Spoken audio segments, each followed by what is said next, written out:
बिस्मिल्लाहिर्रहमानिर्रहीम, अस्सलाम वालेकुम। मेरा नाम मुनीब फारूक है और आप देख रहे हैं Munib Farooq official YouTube channel. इस चैनल को लाइक सब्सक्राइब शेयर करने का बहुत शुक्रिया। बेल आइकन को ज़रूर प्रेस किया कीजिए ताकि आपको पता चले जब भी कोई नई वीडियो आती है। इस वक्त जो आपके सामने मैं एक ऐसी चीज़ रखने जा रहा हूँ जो कि इस वक्त के हालात और इस वक्त के जो मामलात हैं उसकी तकरीबन सही अक्कासी आपके सामने मैं रखने जा रहा हूँ कि इस वक्त निज़ाम क्या चल रहा है और किसकी मर्ज़ी से चल रहा है, कौन चला रहा है। इमरान खान साहब जो कहते रहे कि ये लंदन डील ये है वो है, क्योंकि एक ज़माने में उन्होंने किया था तो अब लंदन प्लान को बार बार वो कहते रहे और अब भी ये कहते हैं कि जी मुझे एक साजिश के तहत अंदर रखा गया है। जो भी कुछ है और जो उनकी लड़ाई है सब कुछ है। देखिए, इस मामले में कुदरत ने कितना साथ दिया है, हालात ने कितना साथ दिया है मियाँ नवाज़ शरीफ साहब का, और इमरान खान साहब की कुछ गलत फ़ैसलों ने इमरान खान साहब की सियासत का फ़िलहाल कितना बेड़ा गर्क किया है, ये मैं आपके सामने रखूँगा।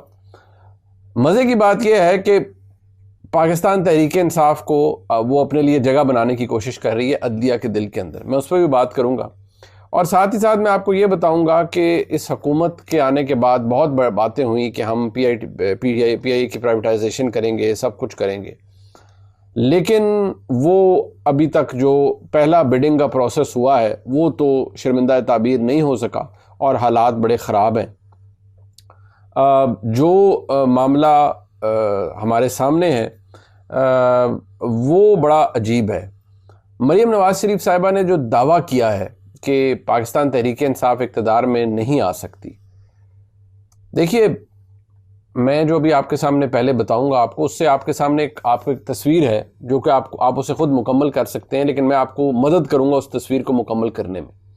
लेकिन इससे पहले मैं आपको ये ज़रूर कहूँगा कि, और मैं हमेशा कहता हूँ कि मैं आपके सामने हाज़िर होता हूँ व्लॉग के लिए और आपके सामने जो चीज़ें हैं वो रखता हूँ। मुझे बहुत, मेरे लिए एक हम्बलिंग एक्सपीरियंस है कि आप इस सब को सुनते हैं और पजीराई करते हैं। जो दोस्त तनकीद भी करते हैं इखलाक के दायरे के अंदर रह के, मैं उनका बड़ा एहतराम करता हूँ, लेकिन मुझे खुशी इस बात की है कि आप वक्त निकाल कर इसे देखते हैं। मैंने आपसे कहा कि निज़ाम क्या है। देखिए, इस निज़ाम के अंदर जब ये इमरान खान साहब की हुकूमत गई तो किसी को नहीं पता था कि इमरान खान साहब इतने पॉपुलर हो जाएंगे हुकूमत जाने के बाद। बाजवा साहब डबल माइंडेड थे, उन्होंने बहुत सारी चीज़ें, जिस तरह से इक़्तिदार जाने के बाद इमरान खान साहब के साथ वो राब्ते में भी रहे, सब कुछ रहे, चीज़ें होती रहीं, तो जहाँ वो इमरान हुकूमत के साथ, यानी उस वक्त की पीडीएम हुकूमत के साथ और पीएमएलएन के साथ मामलात को स्टिच अप कर रहे थे बहुत सारे इशूज़ के ऊपर, वहीं वो इमरान खान साहब से भी राब्ता रखे हुए थे। जिस चीज़ ने इस निज़ाम को सबसे ज़्यादा तक़वियत बख्शी है वो है मियाँ नवाज़ शरीफ साहब का वो किरदार जिसके बारे में लोग आम तौर पर देखते हैं कि ओ जी, कोई कहता है ओ जी मियाँ नवाज़ शरीफ साहब के साथ बड़ी ज़्यादती हुई है, वो इक़्तिदार में नहीं आ सके, देखिए वज़ीर आज़म नहीं बन सके। कोई कहता है कि देखिए जी उनके साथ ना ऐन मौके पर हाथ कर दिया गया है। मैं अब आपको जिसे कहते हैं कि बड़े बावसूख ज़राए से और बड़े ताकतवर हल्के से ये बता रहा हूँ कि मियाँ नवाज़ शरीफ साहब जब पाकिस्तान तशरीफ़ लाए वो पाकिस्तान वज़ीर आज़म बनने के लिए आए ही नहीं थे। मियाँ नवाज़ शरीफ साहब इस वक्त, अगर जो मैंने अपने थंबनेल में भी लिखा है कि निज़ाम के बादशाह, तो आप उन्हें पाकिस्तान के निज़ाम का बादशाह कह सकते हैं। उसकी वजह यह है कि पाकिस्तान के अंदर जो सबसे इस वक्त ज़्यादा ताकतवर इदारा है वो कौन है? वो है पाकिस्तान की इस्टेब्लिशमेंट, एसेंशली पाकिस्तान की फ़ौज, और पाकिस्तान की फ़ौज की क़यादत जो टॉप टियर है, जो इम्पॉर्टेंट लोग मैटर करते हैं और जिनसे बात करने के लिए सारे सियासतदान उतावले होते हैं, बशमूल इमरान खान साहब के। हालांकि वो ज़ेरे अताब है, लेकिन वो चाहते हैं वो उनसे बात करें, फौरी बात हो जाए, मामलात हल हो जाएं। जब इमरान खान साहब इक़्तिदार में थे तो इमरान खान साहब उस इस्टेब्लिशमेंट को अपने साथ रखना चाहते थे और बाकी सारे लाइन में खड़े होकर उस इस्टेब्लिशमेंट से राब्ते इस्तवार करना चाहते थे। ये पावर पॉलिटिक्स की डायनामिक्स है ख़ासतौर पर पाकिस्तान के अंदर। मियाँ नवाज़ शरीफ साहब इस निज़ाम के बादशाह कैसे हैं और वो इस निज़ाम को कैसे अपनी मर्ज़ी से चला रहे हैं और जो कुछ भी हो रहा है, और उसके आपको मैं कुछ मिसालें भी दूंगा। वो इसलिए कि इस वक्त पाकिस्तान के इस्टेब्लिशमेंट के अंदर और पाकिस्तान की इस्टेब्लिशमेंट की जो क़यादत है ओवरऑल, जो जिसे आप कहते हैं टॉप टियर पाकिस्तान की इस्टेब्लिशमेंट का, वो ये समझते हैं कि मियाँ नवाज़ शरीफ बहुत ही जहांदीदा और बड़े बेहतरीन इंसान हैं। मियाँ नवाज़ शरीफ के दौर में इस मुल्क में बड़ी तरक्की हुई है। मियाँ नवाज़ शरीफ के साथ 2016 के अंदर बड़ी ज़्यादती की गई, उस वक्त के इस्टेब्लिशमेंट ने भी की और बाजवा साहब ने उन्हें हुकूमत से निकलवाया। पैनामा बहाना बना, 100 चीज़ें हुई, 100 कुछ हुए।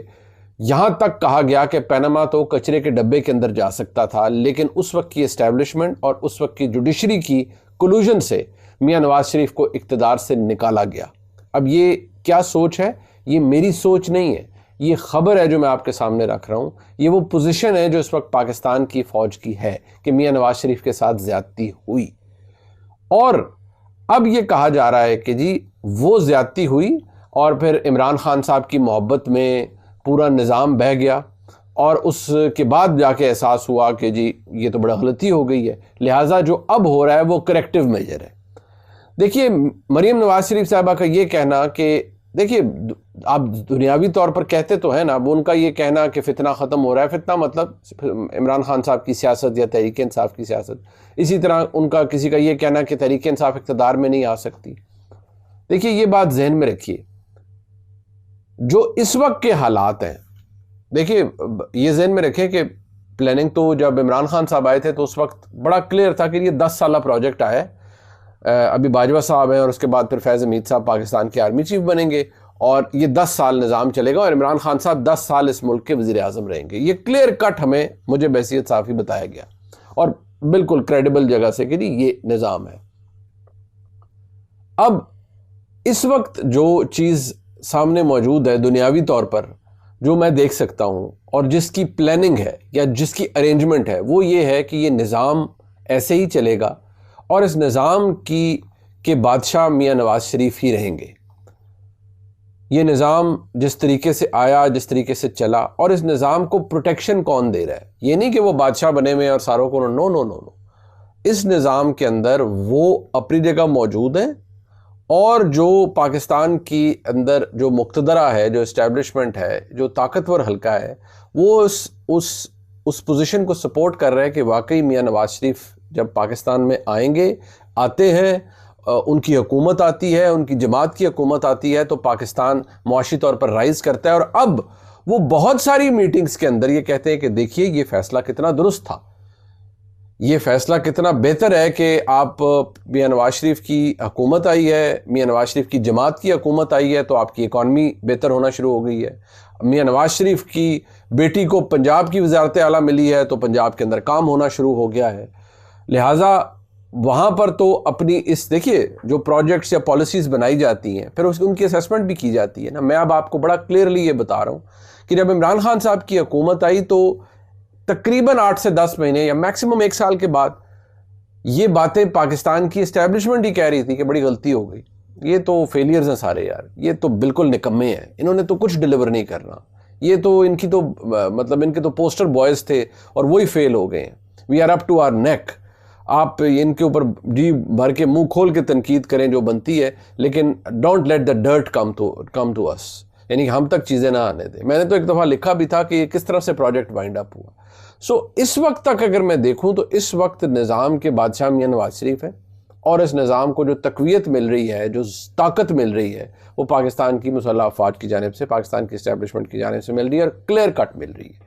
उनकी वो ये समझते हैं कि यही पॉलिसी है और इससे पाकिस्तान बेहतर हो रहा है, पाकिस्तान के अंदर मुआशी तौर पर पाकिस्तान आगे बढ़ रहा है, रिगार्डलेस के कोई इसके बारे में क्या कहता है।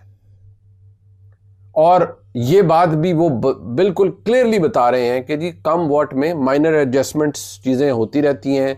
बुशरा बीबी साहिबा बाहर आ गई हैं, वो अपना कंडक्ट अच्छा रखेंगी तो वो बाहर एज अ फ्री सिटीज़न रहेंगी। कोई मामलात हे बाहर जाते हैं तो उनके लिए दोबारा मुश्किल पैदा हो सकती है। सो मच सो कि जर्नलिस्ट जिनको जो रिपोर्टिंग करते हैं बहुत से मामलात के अंदर, इमरान खान साहब के टिकर्स, इमरान खान साहब की ट्वीट्स जो अंदर से वो जारी वो उनकी जमात कर रही होती है, उनको अगर आप अपने प्रोग्राम्स के अंदर बढ़ा चढ़ा के पेश करेंगे या उनको एटलीस्ट बताएंगे भी तो वो भी नहीं एक्सेप्टेबल। जो वो जेल में मुलाकातें होती हैं उसके जो उनके टिकर्स चलते थे अब वो भी बिल्कुल ख़त्म, उस पर भी बिल्कुल पाबंदी है। और ये पॉलिसी शिफ्ट है जिसके बारे में मैंने आपको बताया था, ये अक्टूबर के महीने से शुरू हुई है कि ये एक नई, जब क्रिटिकल मोमेंट आएगा तो इवन मुलाकातें बंद कर दी जाएंगी ताकि कोई टेंशन या मामला ख़राब ना हो। अब आप अंदाज़ा लगाएं, एक तरफ आज की हकीकत ये है, मैं हमेशा देखें, मैं आप सबको, और क्योंकि बहसियत जर्नलिस्ट मैं आपको एक बात हमेशा बताता हूँ, मैं कोई ज्योतिषी नहीं हूँ। मैं जो आज मुझे बहसियत सहाफ़ी नज़र आता है और जो आज की हकीकत है उसको मैं लॉजिकली प्रिडिक्ट करके आपके सामने बता सकता हूँ कि यार मुझे ये होता हुआ नज़र आ रहा है। और अल्हम्दुलिल्लाह असेसमेंट्स काफ़ी हद तक जो मैं आपके सामने पेश करता हूँ अल्हम्दुलिल्लाह अल्लाह के करम से वो ठीक साबित होती हैं। क्यों? क्योंकि मैं किसी एजेंडे के अंदर इमोशनली इन्वेस्टेड नहीं हूँ। मैं सहाफ़ी हूँ, मुझे कोई फ़र्क नहीं पड़ता कि आज PDM की हुकूमत है, PMLN की है, कल PTI आ जाए, परसों पीपल्स पार्टी आ जाए, मुझे से कोई फ़र्क नहीं पड़ता। मेरा काम बहसियत सहाफ़ी आपके सामने जो फैक्ट है उसको रिपोर्ट करना है। सो इस वक्त की हालात ये हैं, एब्सोल्युटली ये करी वो नहीं जी, वो बड़ा उनके साथ तो हाथ नहीं, वो एक इस वक्त किंग मेकर टाइप की सिचुएशन में है, इंजॉइंग, वो कहते हैं ना, enjoying the best of both the worlds, he is enjoying both the worlds, in fact rather best of the both of the worlds। और जो सूरत हाल है उसकी यही प्लानिंग है जी कि ये निज़ाम इसी तरह चलेगा और कुछ बदलने नहीं जा रहा। हाँ, जहाँ तक बात इमरान खान साहब की है, इमरान खान साहब के हवाले से ना, अभी जो शेर अफजल मरवत साहब ने कहा, शेर अफजल मरवत साहब बड़ी दिलचस्प शख्सियत है, लेकिन शेर अफजल मरवत साहब के राब्ते भी बड़े दिलचस्प जगहों पर हैं। ये बात उन्होंने कही नदीम मलिक साहब के प्रोग्राम में कि जब मियां नवाज शरीफ साहब चाहेंगे तो उस वक्त इमरान खान साहब बाहर आ जाएंगे। लोगों ने कहा जी ये पता नहीं उन्होंने क्यों कह दिया है, अपनी पार्टी को बिलिटल करने के लिए या क्या कह दिया। वो बात बड़ी डीप है। जब मियां नवाज शरीफ जेल में थे तो वो इमरान खान साहब की ज़ाती ख्वाहिश पर जेल में थे। इमरान खान साहब बड़ा क्लियरली कहते थे अपने इक़्तिदार के अंदर कि भाई PMLN सारी फारिग करें। शहजाद अकबर साहब को कहते थे कि भाई क्यों शहबाज शरीफ बाहर घूम रहा है, अंदर डालो, FIA को बोलो डाले, फलाने को बोलो डाले, क्यों बाहर घूम रहे हैं, क्यों बेलें हो गई हैं। वो शहजाद अकबर साहब समझाते थे कि जनाब अदालती मामलात हैं, चीज़ें होती हैं, अब आप समझते तो हैं, लेकिन उनको प्रेशर दिया जाता था कि भाई नहीं, इनको दोबारा अंदर डालें। वो दोबारा, कभी एक केस, कभी दूसरा केस। इसी तरह इमरान खान साहब को था कि मियां नवाज शरीफ जेल में रहें, उनकी बेटी जेल में रहें, उनके बच्चे पाकिस्तान ना आ सकें, आसिफ जरदारी साहब जेल में रहें, उनके वो तो यहाँ तक कि बहुत से लोग तो बिलावल साहब को भी अरेस्ट करवाना चाहते थे कि वो भी जेल में रहें। बिलावल साहब के हवाले से बाजवा साहब को होता था कि नहीं, बिलावल साहब का बिल्कुल क्लीन स्लेट है, कोई किसी किस्म का चार्ज नहीं, तो बिलावल साहब को किस खाते में आपने डालना है। इमरान खान साहब की ख्वाहिशें तो ये भी थी कि यार सारों को अंदर डालो, ये अंदर रहेंगे तो मैं इक़्तिदार में रहूँगा। वक्त का पहिया घूमा। आज हालत ये है कि आज भी ये जो बात की जाती है ना कि मियां नवाज शरीफ साहब की, उन्होंने कहा जी कि वो जब वो चाहेंगे, अब एग्जैक्टली तो नहीं, लेकिन ये बात फैक्ट है कि आज जिस तरह से वो जेल के अंदर हैं, उसमें किस्मत ने कैसे साथ दिया है PMLN का या मियां नवाज शरीफ साहब का, और किस्मत ने कैसे वक्ती ये जो एक नुकसान पहुंचा इमरान खान साहब को, वो था 9 मई। इमरान खान साहब को इतना अरसा जेल में नहीं रखा जा सकता था। 9 मई एक ऐसा वाक़या है जिसने जिसे कहते हैं ना, जो रैत है फौज का, एस्टेब्लिशमेंट का, उससे जगा दिया, और फिर ऐसी तैसी फिर गई पूरी तरीके इंसाफ की, बखियाँ उधेड़ दी गई। इमरान खान साहब जेल में है, सब कुछ है, उस पोजीशन पर कोई तब्दीली नहीं हुई। जब उस पोजीशन पर तब्दीली नहीं हुई तो आप इस बात का अंदाज़ा लगाएं कि वो 9 मई अभी तक गले में फंसा हुआ है, इमरान खान साहब के गले में वो तोक लटक रहा है। उनकी पोजीशन, उनको कोई अभी से बाहर से कोई ऐसा कोई दोस्त मुल्क आके उनको नहीं बेल आउट कर रहा, जो कि किसी न किसी स्टेज पर या इंटरनली या एक्सटर्नली उन्हें बेल आउट तो मिलेगा। ये नहीं हो सकता कि वो इनडेफिनिट पीरियड के लिए अंदर रहें जी और अगले 15 साल 10 साल जेल के अंदर ही बैठ रहे हैं, ऐसा नहीं हो सकता। 1.5 साल गुजर गया, 6 महीने और से, 8 महीने और से, साल और से। क्यों मैं ये बात आपको कह रहा हूँ? क्योंकि लॉजिक ये बताती है। लेकिन इमरान खान साहब को जेल से बाहर जब वो निकलेंगे भी, तो प्लानिंग या सोच ये है कि भाई इन्हें इक़्तिदार में तो नहीं किसी ने आने देना। ये खबर है कि वो है कि इक़्तिदार तो भूल जाए। हाँ, जेल से बाहर निकल आएंगे और 6 महीने लग जाए, 4 लग जाए, 8 लग जाए, जो लगता है शायद साल लग जाए, अगर हालात उनकी फेवर में चले जाते हैं, क्योंकि लॉजिकली शायद लगता है चले जाएंगे, क्योंकि कितना अरसा आप रखेंगे। सो ये जो बात मैंने आपके आगे की है ना कि निज़ाम के बादशाह, तो वो निज़ाम के बादशाह हैं मियां नवाज शरीफ इस वक्त। अब वो कब तक बादशाह रहते हैं, कब तक हुक्मरानी करते हैं, कब तक ऐसे रहता है, ये तो खैर अल्लाह की ज़ात को पता है। ये तो सिर्फ अल्लाह रब्बुल इज़्ज़त जानता है। क्या हो सकता है ये मामला, यही निज़ाम अभी ये पहला साल है, अगले 4 साल यही चलता रहे और वो निज़ाम के बादशाह ही बैठे रहे बतौर, कुछ तब्दील ना हो। और तहरीक इंसाफ ठीक है, बस ये जमात रहे, खैबर पख्तूनख्वा में हुकूमत भी करती रहे। ये वो हकीकत है और वो तस्वीर है जो मैंने आपके सामने खींची। अब ज़रा अगले इशू पर आ जाएं। आपने देखा खैबर पख्तूनख्वा के वज़ीर आला जनाब अली अमीन गंडापुर साहब, मैंने देखा कि वो जो रेस्क्यू 1122 के और दीगर जो लोग इस्लामाबाद में जब वो एहतजाज करने गए 4 अक्टूबर को जो गिरफ़्तार हो गए थे, जब वो वापस आ रहे हैं तो गंडापुर साहब उन्हें CM हाउस में उन्हें 1 स्टेप प्रमोशन भी दी और उन पर गुलपाशी कर रहे हैं, उनको नकदी भी कोई इनाम दे रहे हैं। अब ये अगर सोच है गंडापुर साहब की, तो आप सोचने पर मजबूर हो जाते हैं कि खैबर पख्तूनख्वा के एक इलेक्टेड वज़ीर आला जनाब अली अमीन गंडापुर साहब, वो भी खड़े हैं और भी लोग खड़े हैं, गालिबन उनके भाई भी खड़े हुए हैं और गुलपाशी कर रहे हैं। बड़ा, आप बहुत बड़ा काम करके आए हैं, अटक जेल से वो लोग फारिग होके आ रहे थे। तो अगर आप अपनी सरकारी ताकत को अपने एहतजाजों के लिए और लॉन्ग मार्चेस के लिए इस्तेमाल करेंगे तो लोगों को कंपैरिजन दिखाया जाएगा कि जी एक तरफ सिंध की हुकूमत वो रेवेन्यू इकट्ठा करने पे लगे हुए हैं जी, वो कि जी हम डिजिटलाइजेशन कर रहे हैं, गाड़ियों की रजिस्ट्रेशन की बोलियां लगा रहे हैं। अभी पिछले दिनों वो शर्जील मेमन साहब ने लॉन्च किया, उससे हिस्टोरिक पैसे कमाए गए जो सिंध गवर्नमेंट ने कमाए, जो ऑफिशियल नंबर प्लेट्स को, वो जो ऑफिशियल नंबर प्लेट कह रहा हूँ, जो बिड में नंबर अपनी मर्जी का आपने लेना हो तो उसकी बोली लगती है, वो हो रहा है और नई नई चीज़ें हो रही हैं। बलूचिस्तान के अंदर वसाइल की इतनी कमी है लेकिन वहाँ पर बहुत कुछ हो रहा है। खैबर पख्तूनख्वा के वज़ीर आला, उनके अपने गिले शिकवे, अपनी हर चीज़ें मौजूद होंगी, लेकिन मैं हैरान होता हूँ कि खैबर पख्तूनख्वा के वज़ीर आला 6-8 महीने हो गए उनको वज़ीर आला बने हुए, सिवाय मार धाड़, सिवाय ललकारने के। ठीक है, आपका वफाक के साथ लड़ाई है, आप अपना एहतजाज करें लेकिन ज़रूर डिलीवर भी करें, कोई चीज़ें तो बाहर निकालें ताकि पता चले यार कि ये खैबर पख्तूनख्वा के वज़ीर आला ने किया है, ये अली अमीन गंडापुर साहब ने किया है। वो नहीं कर रहे, वो क्या कर रहे हैं, वो जी उनको पैसे देने। क्यों? आप हमारे सरकारी धरने में गए थे ना, आप हमारे रेस्क्यू 1122 के मेंबर का कोई काम नहीं है कि वो इस्लामाबाद में लॉन्ग मार्च करे एक सियासी जमात के लिए। जो खैबर पख्तूनख्वा हुकूमत का मुलाजिम है वो PTI का मुलाजिम नहीं है, लेकिन आपने ये करना है। अगर आप ये कर रहे हैं और फिर आप एक्सपेक्ट करें कि लोग आपके लिए तौसीफ़ी कलमात बोलें और कहें कि जी बड़ा काम किया है खैबर पख्तूनख्वा के वज़ीर आला ने, ओहो जी बल्ले बल्ले कमाल कर दिया। अरे भाई, आप अपनी परफॉर्मेंस लोगों को बताएं कि बहसीयत चीफ मिनिस्टर आपने 8-9 महीने में किया क्या है, आपने क्या डिलीवर किया है खैबर पख्तूनख्वा की आवाम के लिए, कौन से प्रोजेक्ट्स बनाए, कौन सी चीज़ें आसान की, कितने हॉस्पिटल्स को ठीक किया, कितनी चीज़ों को बेहतर किया, इस्तेदाद कितनी बढ़ा दी चीज़ों की। आप एटलीस्ट वो तो डिस्प्ले पर लगाएं बहसीयत वज़ीर आला, आप वो नहीं लगा रहे। आप उन लोगों पर गुलपाशी कर रहे हैं, उन पर फूल फेंक रहे हैं, बड़ा आपने कमाल काम किया। सर ये काम नहीं, कल आप लोगों ने अगर वफाक में आना है और कोई और सूबा यही हरकतें करना शुरू करें तो आप कहेंगे देखें ये तो मुल्क दुश्मनी कर रहे हैं, वफाक के ऊपर चढ़ाइयाँ हो रही हैं और ये जाकर उन लोगों को पैसे दे रहे हैं कि बड़ा काम आपने किया। अब आप इस पे शोर मचाएं, मुझे गालियां दें, किसी और को दें, लेकिन फैक्ट्स तो नहीं बदलते। जो आप कर रहे हैं वो तो बड़ा जुल्म है, वो तो बिल्कुल दुरुस्त हरकत नहीं है। अब जनाब मैं ज़रा आगे चलता हूँ। एक चीज़ जो हुकूमत के लिए बड़ी दर्द सर है, वफाकी हुकूमत के लिए, वो है निजकारी वाला PIA का। अब इन्होंने कहा जी कि 85 अरब तो मिलना चाहिए।